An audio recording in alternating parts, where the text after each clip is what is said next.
uzibaye ebyiri. None se papa ntukomeze kwigira nabi ndazigira eshatu. oya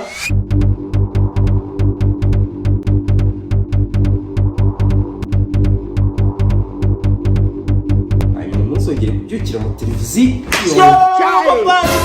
cyangwa uzabwire nza n'abakozi amafaranga nguramo ibyuki nyabahemba bakora ibyo wagakoze. wambabariye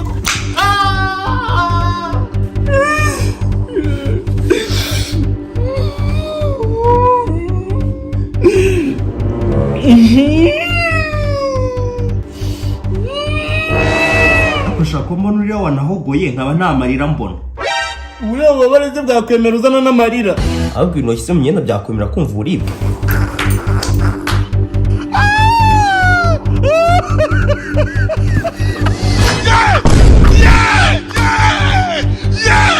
Okay, uzapfa ryari se wowe? Sinshobora. Hari deni ifite ry'urupfu.